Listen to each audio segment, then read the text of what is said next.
Good morning, and welcome to the 445 Productive Through Joy show with your host and your boy, Dr. Michael Datcher. The show airs each weekday morning, hella early AF at 4:45 a.m. here on YouTube's Michael Datcher channel, then 4:45 p.m. on Facebook Live. Guys, today we're talking about peace.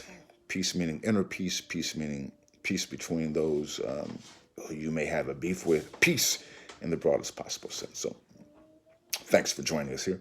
If you're new, you can go to productivethroughjoy.com, see about us. We speak to groups, schools, and organizations about being productive through joy. We have a series of really interesting and powerful workshops and programs.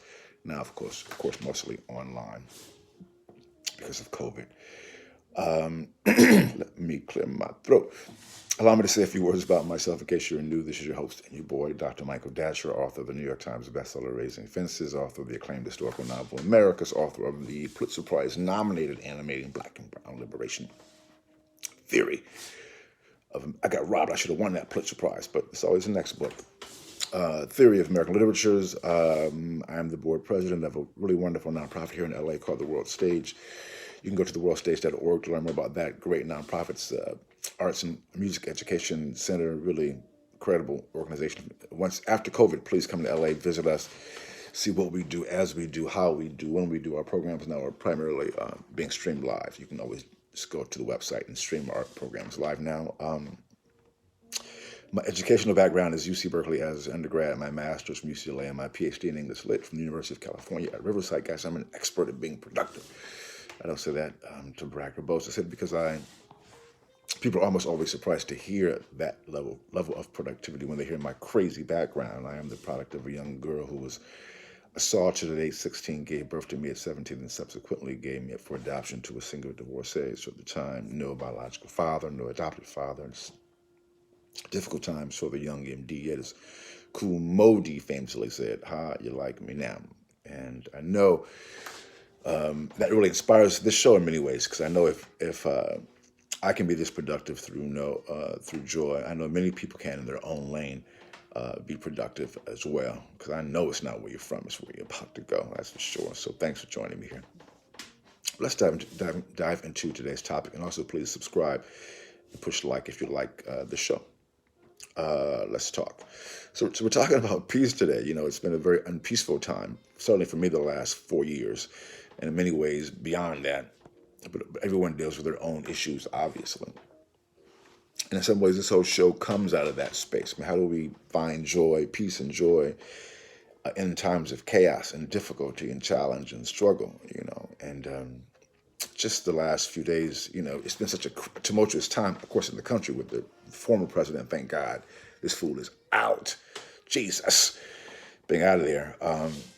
Although he will go kicking and screaming, as is his tradition, but he's out like a light, out like a light. And so, you know, just having a couple conversations lately and just being troubled by them, you know, and just waking up this morning thinking, man, my peace has been disturbed. You know, as you reflect on decisions and people in your life and past stuff, you know, it can really rob you of your peace. And point A is that you want to be able to address that. You want to, you know, not wipe away, not wash over problems, issues. You want to deal with them. But in dealing with them and going back at times to address them, you want to have some type of a process to deal with it, so that you don't just spiral down, which is I can easily do, as I know many of us can relate to that. And so, but you do want to deal with those things and be able to have some frank conversations. But which goes right into point two. But as you deal with those issues, because many of us, we talked about last week, find ourselves as full-fledged adults still struggling with our childhood traumas and childhood past issues that were never really dealt with in a replete way.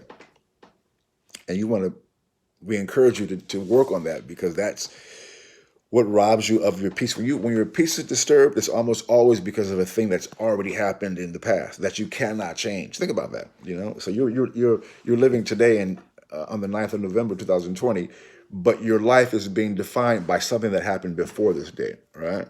And it's hard to fully be present when that's your situation. I've had that happen to me many times. That's just, I speak about that with great surety. But as you deal with things, then you're able to come back to the present. You're able to be more fully present in the present. It doesn't mean that those things won't pop up for you from time to time, when you may have to deal with them again, or have some tough conversations with people in your life. That may happen still. But if you're on the road to addressing those past issues, you're more inclined to be able to be fully present in the present moment, which goes right into point 3. As you are fully present in the present moment, you're able to deal with your level of peace in the moment. And if you know this show, we talk a great deal about meditation and deep breathing, mindful breathing, that type of thing. But you can reach out to us if you want to learn more about those things. But when you're doing that, you're able to have a more fully realized life and just to be more joyful. And as a result, be more in the peace. It's hard to be joyful when there's a lack of peace, as I'm sure you must know through experience. And many of us settle for and say things like, well, that's just the way life is. Life is hard, and I'm not going to be joyful. I'm not going to be peaceful. That's Pollyannish, or that's not living the real world. But that's not true. I mean, you can choose how you want to live. It doesn't mean that you ignore problems, or that you pretend that things aren't, or that we pretend that the last 4 years with the president we just had were a nightmare. I'm not saying do that.